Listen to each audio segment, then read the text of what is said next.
At that point, they built the city hall more or less as you see here today. It was brick, probably the better option. Now today, City Hall is only really home to the mayor's office, the city council, and some very basic city services. But through most of our history, this was home to all city government. So mayor, council, city services, the police department was in there, the fire department was in there, the courts were in there. They even had prison cells inside City Hall, over in that wing of the building. So see where there's the arches and then there's that other side of that building in the corner? That's where our prison cells were. Now there were 2 prison cells in that part of the building, and they held only 2 types of prisoners. So very specific. Prisoners that would get held in City Hall were people who were awaiting trial inside the building, or people who had been convicted of murder and sentenced to death. They'd be inside those cells as well. Now where we're currently standing, this is Market Square. Market Square has been the center of life and entertainment here in Alexandria since 1749. Through most of its history, this is where you come to buy and sell goods. So George Washington would have sent his goods up here to be sold at Market Square. It's where you'd come hang out with your friends, you'd spread town gossip, have a great time. It's also literally the home of entertainment. We would have bands perform here, we'd have singers, we'd have poets, artists. We actually still have that stage, we still do performances here today. Now, there's one kind of old-timey entertainment that we no longer find as palatable as they did back in the day, and that is public executions. Public executions were held in Market Square through most of our history. Now, when we would execute prisoners, we would execute them over in that corner of the square. That's where they would build the gallows so they could hang those prisoners. Now, we weren't hanging people so frequently that we had like permanent gallows. Every time someone was sentenced to death, they had to rebuild those gallows, hang the person, then tear down the gallows, right? Now, the reason they put the gallows over there is 2 reasons. First, convenience. If you are a prisoner being held in that part of the building, it is a short, quick walk to those gallows to get you up there, hang you. You can't run, you can't hide, you can't get away. Super convenient. The second reason is punishment. When they are building those gallows over there, you are inside those prison cells, you can literally hear them constructing the gallows. You may even be able to watch them do it. That is terrifying. You hear your mechanism of death slowly constructing in front of you. That's what they wanted. They wanted those prisoners who were sentenced to death to be afraid. Part of the punishment. Brings us to our third story. Doors finally hidden, there was a doorknobs turning, as if someone was trying to get out of the building. Now, actually, so you see the guard over there? That's weird. So that's Rico. He actually had a case recently, like a week ago. He was brand new, not using it like doors, not college. But anyway, so Rico one night, he was locking up. He's going to the building. He's in the far wing over there. He's just kind of locking the office doors, right? So there's a lot of like records in there. So he's locking the office doors. As he's locking those office doors, someone comes up behind him and says, "Are you locking the door?" And Rico says, "Yeah, I'm locking up for the night." The person behind Rico says, "Can you tell me how to get out of the building?" And Rico turns around and says, "Yeah, absolutely. So go down the hallway to the right, and there's no one in the hallway with them." Now, we think that's Charlie and Sam still trying to escape the building. We think that's them running down the hallway. We think that's them trying to get out of those doors. We think they're still trying to escape to this day. My favorite ghost stories are stories where people know things they couldn't possibly know before. Right? I think that adds credibility. There is one part of this building that wasn't here in 1872 when the brothers were. Can you guess which part it is? It's this entire center section. City Hall used to be U-shaped. All of this was open courtyard until the 1960s. When Rico heard those noises behind him, when the other security guards hear the footsteps and the doors shake, they only hear them in the original halls of old City Hall, never in the new construction. So again, we think that's Charlie and Sam still trying to escape the original building. They're never in this new part. Now, we're going to go to our next stop. If you have any questions on the way, feel free to ask.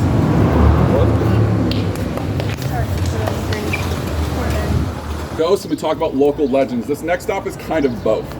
So in the late 1800s, early 1900s, there's a guy in Alexandria that everyone knows or knows of, and they know him as Short Jack. Now, everyone in Alexandria in the late 1800s, early 1900s know of Short Jack, or again, they know him personally, which is weird because Short Jack's not from Alexandria. He doesn't even technically live here. Instead, what Short Jack was is he was a sailor. He would come into the city on his ship. He'd be here for a few weeks, leave with his ship, repeat every few months.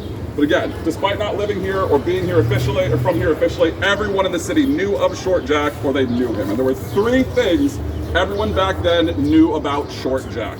Now, of course, the first thing everyone knew about Short Jack is Short Jack had fiery red hair and a fiery red beard. He's a real distinct looking guy. Now, obviously, the second thing everyone knows about Short Jack is Short Jack liked to drink. He was a sailor after all. He liked to drink so much that when he came into Alexandria, he didn't even have a place to stay. Instead, what he'd do is he'd go down to the bars and taverns along the Potomac. He'd drink until they closed. He'd leave with a bottle of liquor, wander the streets until he gets tired, find a place to curl up, lay down, go to sleep. People in Alexandria would find this guy in the strangest places. He was a lot like a stray cat in that way.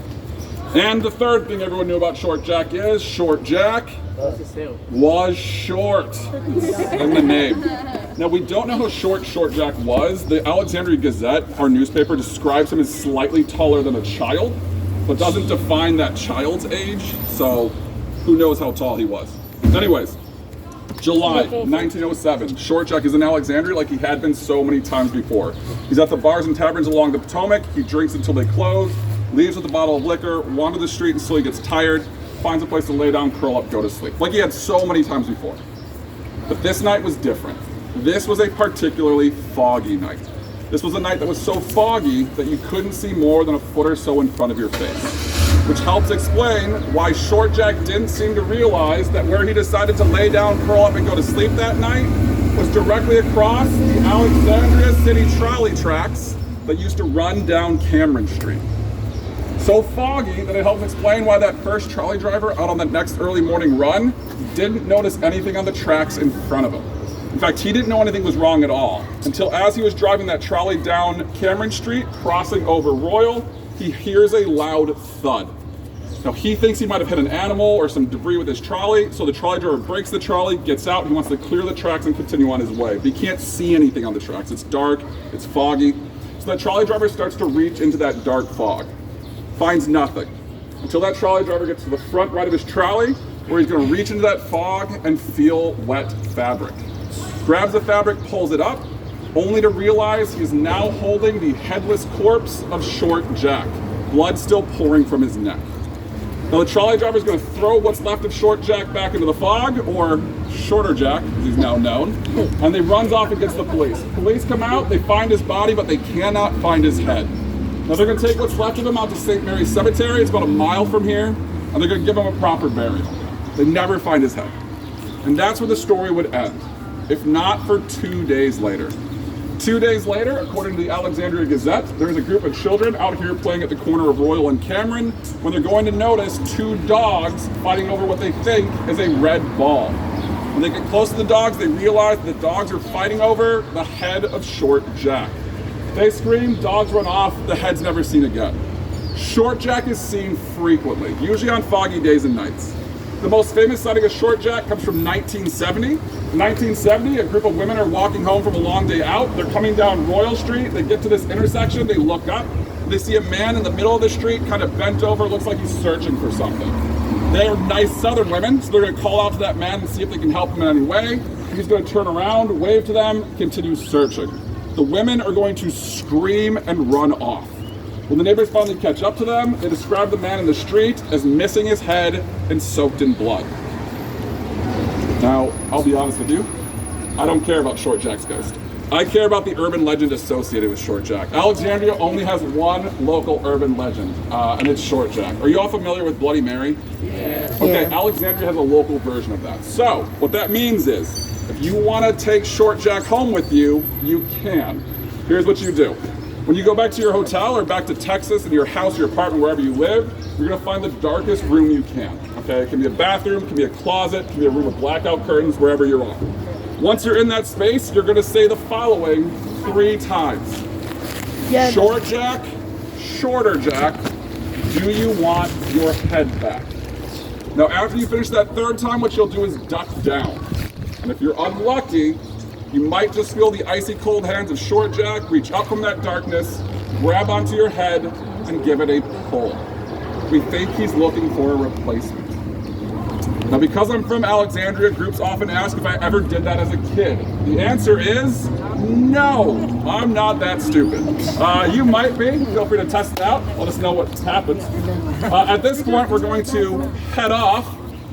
Oh, you're welcome. To our next stop. We're going only a south route guide, so a different route than we're doing right now. So from day one, I wanted to be in North Guide because of this stop. This is my absolute favorite ghost stop in Alexandria by far. One of my favorites of all time. What we're talking about is the street right behind Pitt Street. Pitt Street is home to the oldest documented ghost sighting in Alexandria that people still regularly see today. It's home to something known as the Pitt Street Spirit. Some people call it the Pitt Street Phantom.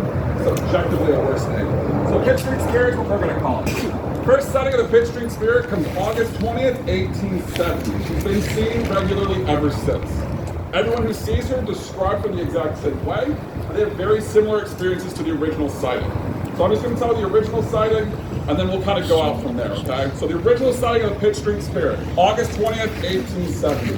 There's a guy in Alexandria, his name is James O'Connell. James O'Connell is at one of the bars down by the Potomac River. He's having a great time with his friends. Sometime around midnight, he decides he wants to go home, says goodbye to his friends, leaves the bar. Now James is going to walk down Queen Street, which is the next street over. He's going to walk down to Pitt Street, make a left, and start heading home. James lives at the very end of Pitt Street.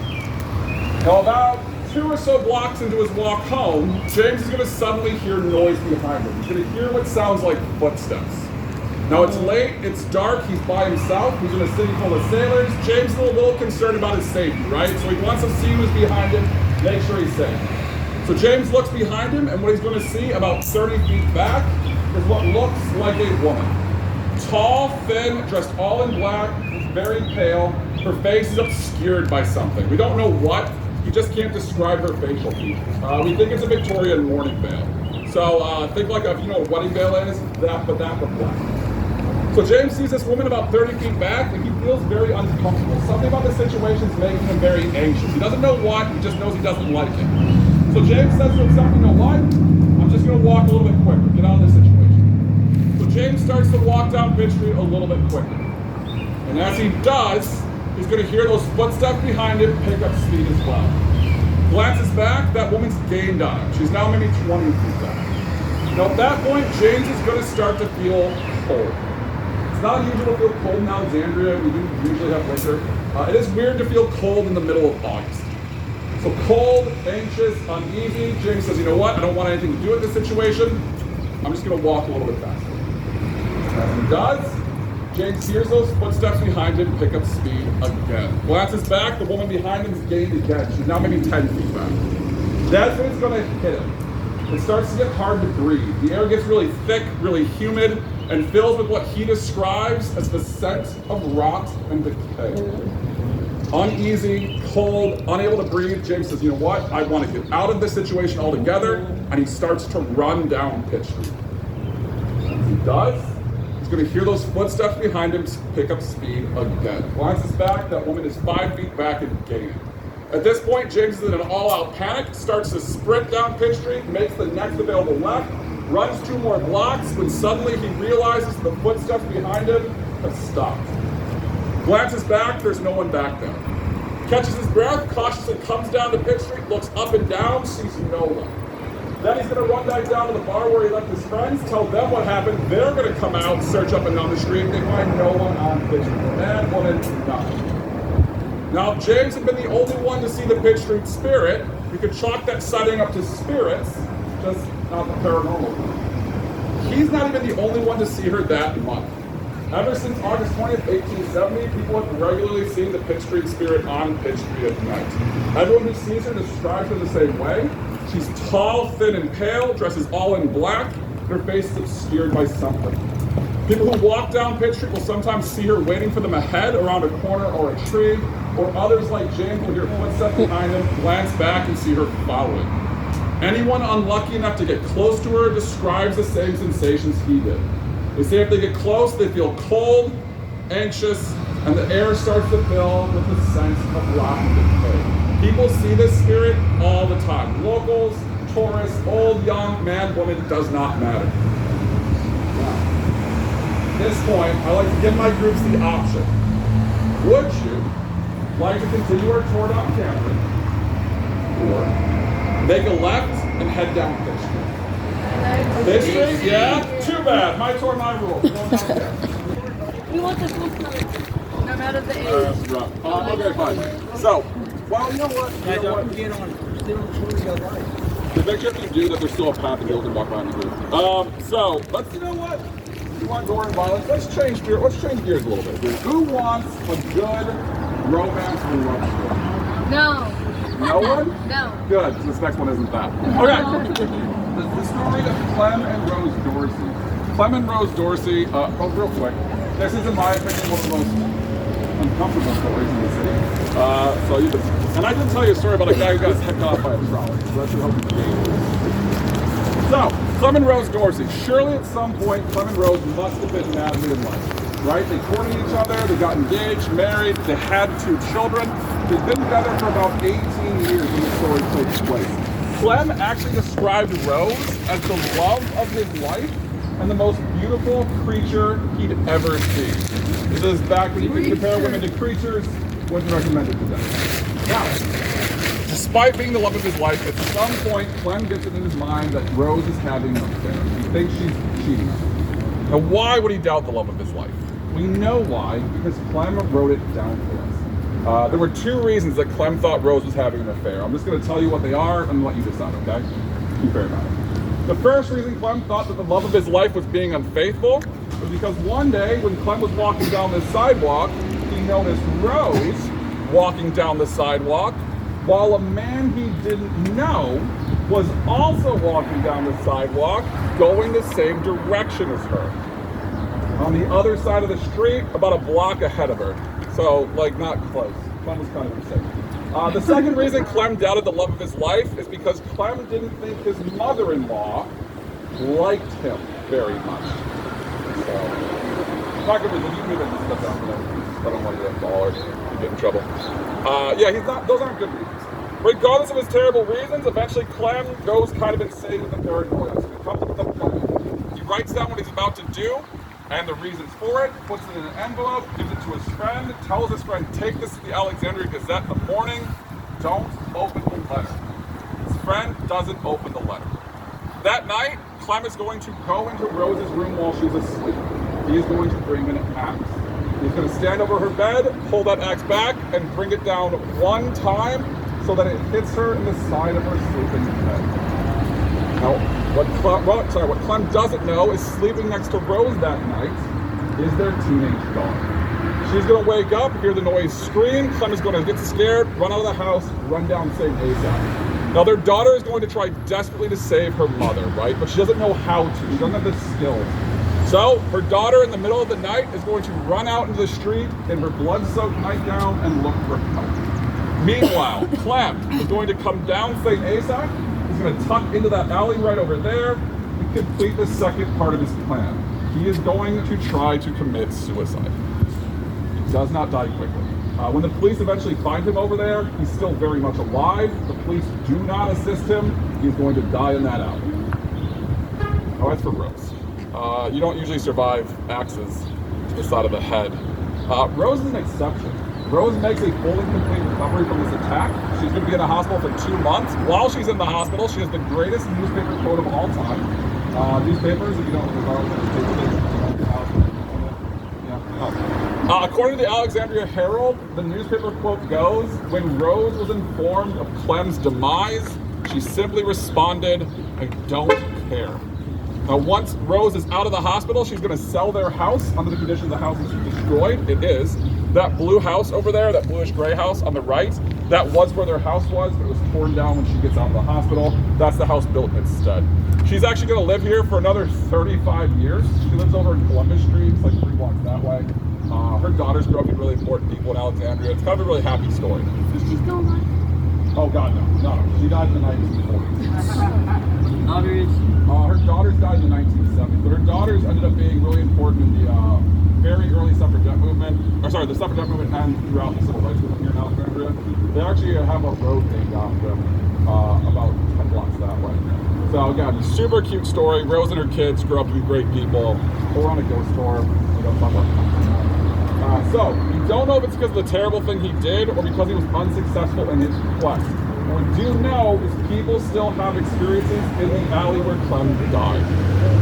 Now, the first experience is 5 days after his death, when a man is walking down the street, goes to tuck into that alley over there, does a shortcut. When he turns the corner, there's a man standing in front of him, soaked in blood, holding a razor. He's going to scream, run off. Other people will walk by that alley in the evening or at night. They will see what looks like a man out of the corner of their eye. They'll turn and look. There's no one there. Some people will walk down that alley at night, get about halfway down the alley, hear footsteps behind them. They turn around and look. There's no one in the alley.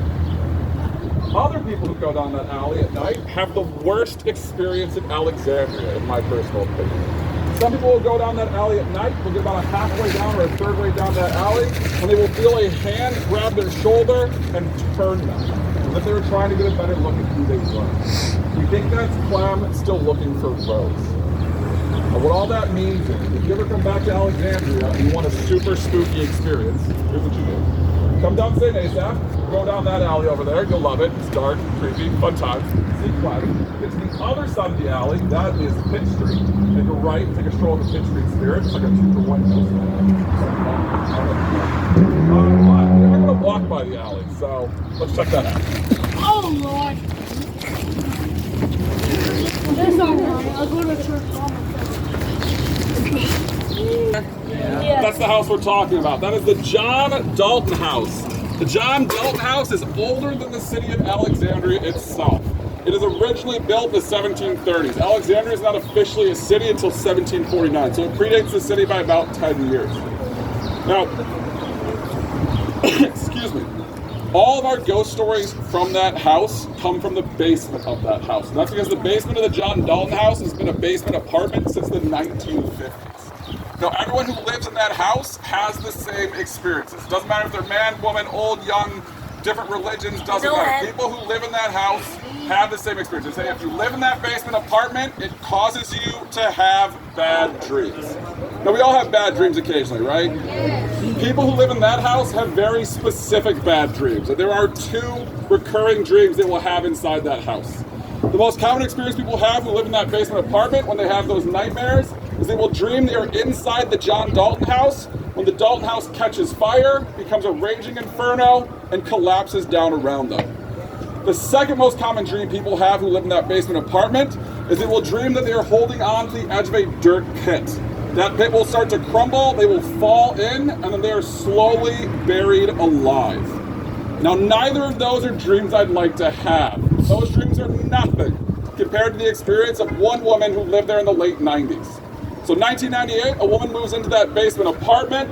She lives down there by herself for a few months. Anyways, one night she gets ready for bed, goes into her room, turns off her light, gets in bed, goes to sleep. After about a minute or 2, she starts to hear a bunch of noise in her bedroom. Curious, she wants to see what it is, so she sits up, turns on her light, looks around the room, sees nothing. Until she gets to that bedside chair, where she's going to see a man sitting silently, covered in blood. Now she's going to see that man, close her eyes, and scream. And when she does, she wakes up. She's sweaty, she's breathing heavily, her heart is racing, she's scared, but she's thankful it's just another one of those terrible dreams. Until she now sees that same man standing at the foot of her foot of her bed, covered in blood, staring directly at her. Now that woman is going to close her eyes, she is going to scream at the top of her lungs, and when she opens her eyes, the man is gone. And the next morning, so was she. She moves out. Otherwise, we wouldn't know the story. Now, a guy moves in there in the early 2000s, and he starts to have these same dreams. He gets curious, so he starts to do some research. He's going to discover 2 things. First, in the early 1900s, the John Dalton House suffered a massive fire, destroyed most of the interior of that original house. So now he thinks, okay, historic fire in the house, fire dreams, what else? Does some more research and finds out that underneath that house is an old dry well. If you don't know what a dry well is like an old trash pit, right? They would dig it, they'd throw garbage in there, archaeologists love that stuff. So now the man starts to think about it, right? Fire in the house, fire dream, pit under the house, there's that grave or pit dream, what else is it? So he does more research in the John Dalton House. I've done research, our company's done research. We've never found any evidence of anyone ever being murdered or killed inside that house. So we don't know where that woman, that like bloody figure comes from. Now some people believe that dreams tell you things about the past or the present, and some people think they tell you about the future. So maybe that bloody man that woman saw is something that hasn't happened yet. Maybe it's still something waiting to come. Now if you're interested in finding out for yourself, that apartment goes up for rent like every 6 months or so. People move out of it pretty frequently. So when you're older, if you want to look for a place to stay, that house is definitely going to be for rent. I'd check for housing there first. Let us know what you find out. Now at this point, we're going to go to the end of our tour. I'm going to tell you my absolute favorite story in the city of Alexandria. Yes, sir. My absolute favorite ghost story in the city of Alexandria. It also happens to be another Pitt Street story. Oh So it's going to give you one more reason to walk down Pitt Street when you're older, or to never come back to Alexandria again, depending on who you are. So, my absolute favorite sighting of the Pitt Street Spirit comes in 1993. In 1993, there's a family of 6 that lives over on Pitt Street. It's mom, dad, 4 kids. Mom's name is Debbie, dad's name is Michael. Anyways, one night, 1993, Debbie is getting ready for bed. She's going through her nightly routine sometime after 10 o'clock. When Debbie walks by the room shared by her 2 youngest sons. Now as she walks by the room, she hears a bunch of noise coming from inside the bedroom. She thinks her kids are out of bed, they're goofing around, they're playing. They shouldn't be doing that. It's past their bedtime, it's a school night, her son should be asleep. So Debbie's gonna go into the room, scold her kids, tell them to go back to bed. It's probably happened to you at some point, yes? Of course. Now as Debbie goes into that room, she immediately realizes that her kids are not playing, they are crying. She looks to her right, she sees her middle son. He is sitting up in bed, he's got the covers pulled up to his eyes, crying, staring at the bedroom window that overlooks Pitt Street. She looks to her left, she sees her youngest son. He is fully under the covers, just shaking and crying.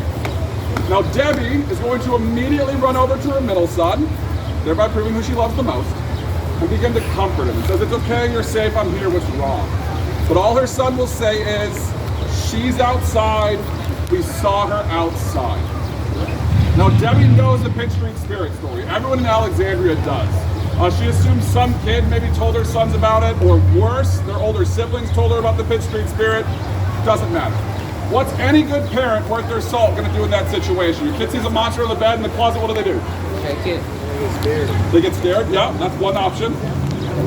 Go look, right? You check. You tell them there's nothing to be afraid of, you check, right? You show them there's nothing in the closet or under the bed. Yeah, you check. It's good parenting.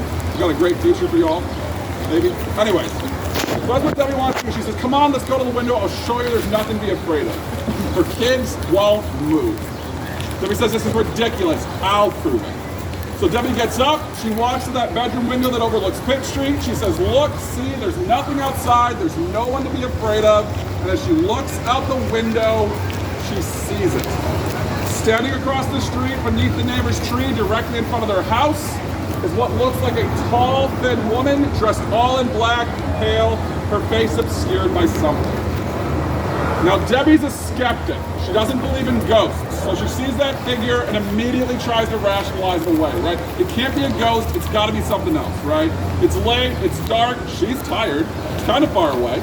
It could be anything, right? It could be a shadow. It could be a shadow coming from the street light, hitting the neighbor's tree, casting the shadow on the house. We see things in clouds all the time, right? We see things in shadows. Something we do as people. So Debbie stares at that figure across the street for about 10 seconds, convinces herself it's a shadow and nothing more. So she starts to turn back to her kids to tell them that there's nothing to be afraid of. And as she does, she notices it out of the corner of her eye. The figure across the street begins to move. Now Debbie's going to turn back and watch as that tall, thin figure comes directly across the street to the sidewalk in front of her house, to the walkway in front of her house, to her front door, and then gone. Debbie cannot believe what she just saw. She needs to tell someone, can't be her kids. So she turns around and says, "See, look, nothing outside, nothing to be afraid of," runs out of the room, runs downstairs, finds her husband Michael. Runs into Michael and says, "You are not going to believe what I just saw." And she tells her story from start to finish, what she saw, where it was, how it moved, the details, all of it. When she tells her husband this story, she watches that her husband's face goes from curiosity to concern. At the end of her story, she goes, "Look, I know it sounds insane. I know we don't believe in ghosts, but I know what I saw out there. Don't look at me like that. Don't make fun of me. I know what I saw.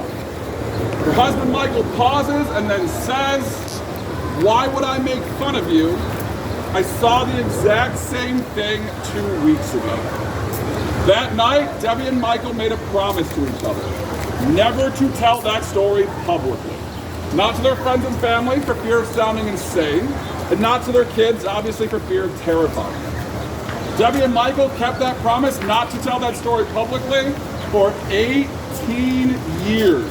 When they told that story for the first time ever at their youngest son's college graduation visit.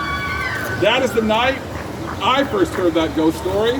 Debbie and Michael are my mom and dad. If you're wondering which kid I am, I'm the youngest and least loved. That is my mom's personal experience from Alexandria. It's my absolute favorite story in the city. They still live on Pitt Street. I don't visit for a variety of reasons. This is my absolute favorite story from the city. Now, if I have enough time for one more, I have enough time for one more weird history. Do you all want a weird history one? Okay. So, again, that's my mom's story. Love my mom's story. But, weird history story. So, because we did a shorter walking tour, I have a little bit more time.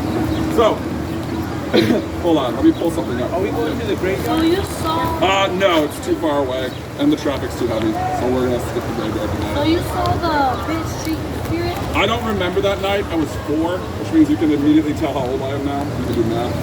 So, You might. so apparently you can't do math. That's fine. 40?